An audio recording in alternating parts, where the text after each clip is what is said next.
Hello everyone, welcome back to Ranker J. आज का topic बड़ा ही सेंसिटिव है यार, क्योंकि जो भी स्ट्रेटजीज बनती हैं वो सब उन बच्चों को मद्देनजर रख के बनती है यार, जो बच्चे अच्छा कर सकते हैं। 200 प्लस लेके आओ, 250 प्लस लेके आओ, लेकिन वीक बच्चों की बात कोई भी नहीं करता है।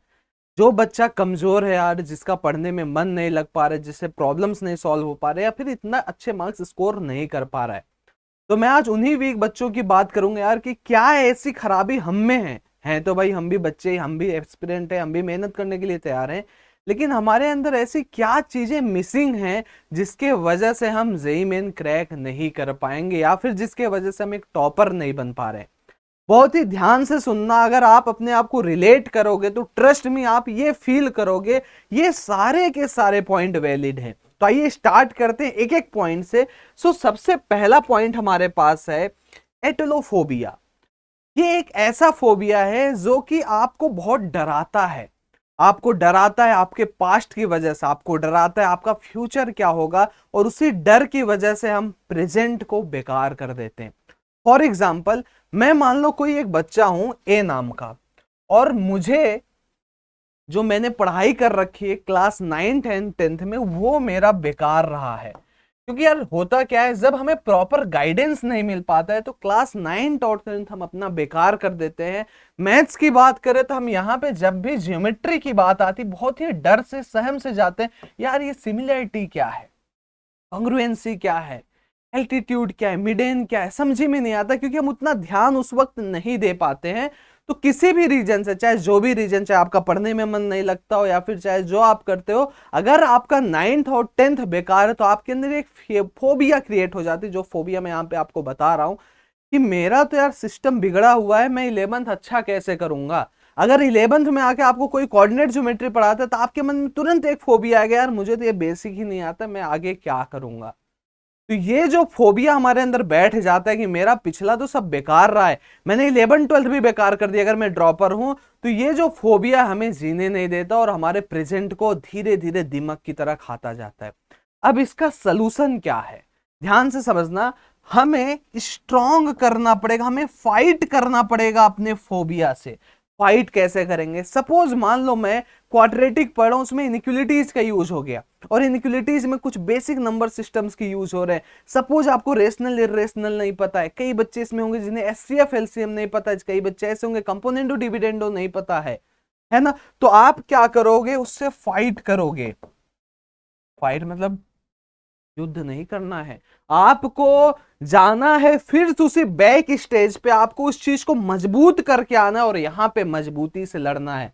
अगर कोऑर्डिनेट ज्योमेट्री पढ़ाई जाए तो मैं तुरंत क्लास 10th का बुक उठाऊंगा, वहां के सर्किल और ट्रायंगल के पूरे प्रॉब्लम्स को फटाफट तरीके से सॉल्व कर लूंगा, ताकि ये जो फोमो मेरे अंदर है, ये जो फोबिया है, ये दूर हो जाए और मुझे अपने प्रेजेंट पे मेहनत करने दे एटलीस्ट।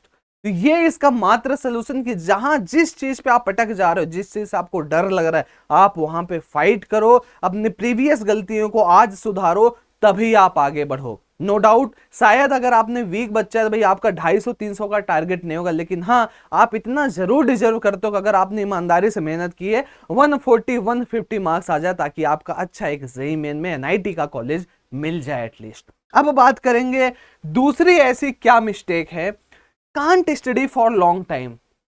हमारा जो माइंड है, हमारा जो बॉडी स्टेटस है यार, ऐसा कुछ डेवलप्ड है जिस चीज में हमें मजा आता है हम वहीं पे डाइवर्टेड रहते हैं, और जो काम हम नहीं कर रहे होते फिर हम वहां पे नहीं करते हैं। आपने ये नोटिस किया होगा कि जब कभी आप मान लो 10-10 घंटे पढ़ाई कर रहे हो, है ना, रोज 10-10 घंटे पढ़ रहे हो कॉन्टिन्यूस, और 2-3 दिन ब्रेक हो गया, चौथे दिन आपका मन नहीं करेगा। और सोचो आप 2 साल 3 साल से कॉन्टिन्यूअस आप पढ़ाई कर ही नहीं रहे लॉन्ग टाइम तक, कभी फॉर्मेलिटी में आधा घंटा पढ़ लिया, 1 घंटा पढ़ लिया, फिर 1-2 घंटे का ब्रेक लिया, फिर आधा 1 घंटे पढ़ लिया, तो कैसे आप ये एज्यूम करते हो कि एकाएक आपका माइंड ये कहेगा कि नहीं बेटा तू 10 घंटे बैठ के पढ़। तो इसके लिए भी एक तरीका, इसका सोल्यूशन क्या होने जा रहा है मैं आपको बताता हूं।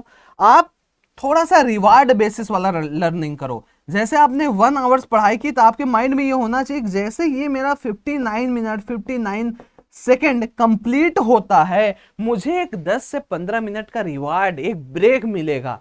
तो वो जो छोटा सा ब्रेक है आपके माइंड को मोटिवेट करेगा कि बेटा तू इस 1 घंटे को अच्छे से यूटिलाइज कर।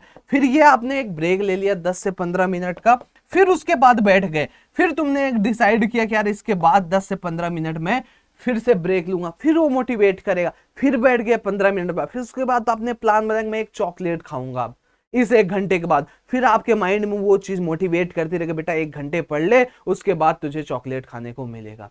इस तरीके से जब हम अपने पढ़ाई में थोड़े थोड़े break, small amount of break देंगे, एकाएक हेक्टिक हम नहीं बनाएंगे, तो डेफिनेटली हम एक लंबे समय तक पढ़ाई कर सकते हैं और डेफिनेटली 1 से 2 महीने के अंदर ये आपके रूटीन में आ जाएगा, डेली रूटीन में आ जाएगा और आपको इस 10 से 15 मिनट की भी जरूरत नहीं पड़ेगी। आपको यार ये तो फॉर्मेलिटी है, मुझे तो पढ़ना है।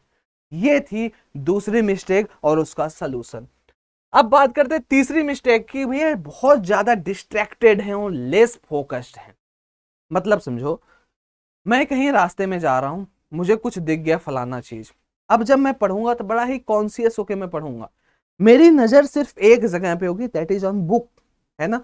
मुझे अब कुछ नहीं दिख रहा है, अब मेरा माइंड फ्री है, अब मेरा माइंड उस स्टेट में उन सारी चीजों को सोचेगा जो हमने देखा है रास्ते में, जो हमने सुना है, चाहे मोबाइल हो, A to Z सारी चीजें आपके दिमाग में तभी रोटेट करने लगेंगे जब आप फोकस्ड होगे। तो इसी वजह से आप डिस्ट्रैक्टेड हो जाते हो, लेस फोकस्ड रहते हो, और जब भी आप डिस्ट्रैक्टेड और लेस फोकस्ड होगा आप अपने समय को प्रोडक्टिव नहीं बना सकते। आप 1 आवर्स बुक ऐसे पढ़ते जाओ, मैं गारंटी कर रहा हूं आपको एक लाइन नहीं पता होगा आपने एक लाइन क्या पढ़ी है, जबकि कॉन्टिन्यूअस 1 आवर्स आपकी नजर इस बुक पे रहेगी।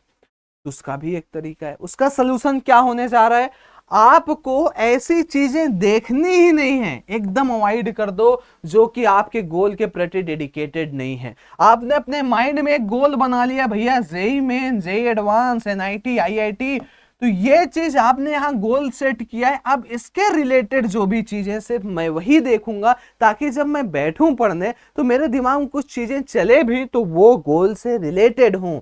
जो गोल से मेरे रिलेटेड है वो एक्टिविटी ना तो मैं करूंगा, ना तो मैं सुनूंगा और ना तो मैं देखूंगा, तो बापूजी के 3 बंदर बन जाने के लिए हो जाओ तैयार। तभी आप अपने डिस्ट्रैक्शन को अवॉइड करके मोर फोकस्ड हो सकते हो अपनी स्टडी पे। अब लास्ट पॉइंट की बात करते हैं, बड़ा ही इंपॉर्टेंट पॉइंट है, प्रोक्रास्टिनेशन। मैक्सिमम बच्चे करते हैं, हमने किया, आपने किया, सब करते होंगे यार, कि भैया ऐसा है आज संडे है, आज नहीं पढ़ा यार, फ्रेश स्टार्ट करते हैं मंडे से। मंडे बीत गया यार, आज तो किसी वजह से नहीं हो पाया, चलो मैं ट्यूसडे से करूंगा स्टार्ट। ट्यूसडे भी बीत गया, वेडनेसडे से करूंगा, बीत गया, थर्सडे भी बीत गया। इसी तरीके से फिर आप सोचोगे यार चलो अब थर्सडे आ गया, सैटरडे संडे फ्राइडे एंजॉय करते हैं, मंडे से करेंगे। आज की काम को हम कल पे टालते जाते, क्योंकि हमारा नेचर है, अगर हमारा ये गोल है, हमारे पास कोई एक डेट है, मान लो जेईई मेन का डेट आ गया, 22 जून से आपका एग्जाम है, तो भैया आप सीरियस तभी होगे जब 1 दिसंबर आएगा। इसके पहले आपके माइंड में 1000 चीजें होंगी कि आज नहीं कल, आज नहीं कल, आज नहीं कल, आप सीरियस हो ही नहीं सकते हो। आपके दिमाग की साइकोलॉजी यही है, आप सीरियस इस वक्त पे होगे जब आपको एक शौक लगेगा। 15 डेज लेस, 20 दिन बचे हैं, 30 दिन बचे हैं, 40 दिन बचे हैं, तब आपके माइंड में आएगा यार अब तो इतने ही दिन बचे, मैं ये कर दिया, वो कर दिया, फिर स्ट्रेटजी वीडियोस आप देखते फिरोगे। अब इसका क्या तरीका है कि भाई आज की चीजों को हम कल पे ना टालें, इसको हम कैसे अवॉइड कर सकते हैं। इसको आप तभी अवॉइड कर पाओगे जब प्रीवियस 3 थिंग्स को आपने फॉलो किया और आप बहुत ही स्ट्रिक्ट हो अपने गोल के पीछे, कि नहीं यार मेरा तो गोल ये, मुझे तो पाके रहना है और मुझे ये करना है। तो इसके लिए आपको एक काम करना पड़ेगा, आपको अपने गोल को थोड़ा सा कॉन्साइज करना पड़ेगा, स्मॉल करना पड़ेगा। सपोज अभी आपकी जो सीटिंग कैपेसिटी, आप जो पढ़ाई कर रहे हो, मान लो अभी सिर्फ 3 आवर्स पर डे पढ़ रहे हो या 4 आवर्स पर डे पढ़ रहे हो, तो इसको डायरेक्ट इंक्रीज करके हमें 12 से 15 घंटे नहीं करना, फिर हम डिमोटिवेट हो जाएंगे, फिर हम कहेंगे यार आज नहीं होगा कल होगा। आप हल्का हल्का इंक्रीमेंट लेके आओ। Delta increment can also be a large increment with in 365 days. अगर हम छोटे छोटे इंक्रीमेंट्स भी करते हैं तो कुछ सालों में, एक ही साल में आपका बहुत बड़ा इंक्रीमेंट हो जाता है। तो हम ये डिसाइड करेंगे भैया अब अगले दिन मुझे 5 घंटे पढ़ना है, इस पूरे वीक, एक दिन नहीं पूरे वीक 5 ही घंटे पढ़ना है। अगले वीक में फिर एक चैलेंज दिया मुझे 6 आवर्स करना है, फिर दिया मुझे 7 आवर्स करना है।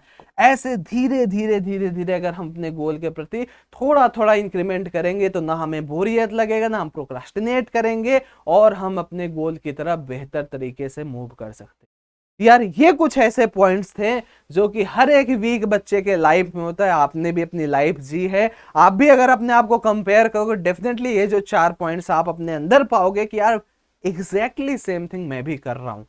उसका सलूशन भी मैंने बता दिया। अब आपको बस अपने आप से एक प्रॉमिस करना है कि मैं अपने सारी कमियों से उजागर होऊंगा, मैं अपने सारी कमियों को त्यागूंगा और फिर से एक बार मोटिवेटेड होके, बहुत मोटिवेटेड होके अपने गोल के आगे बढ़ूंगा।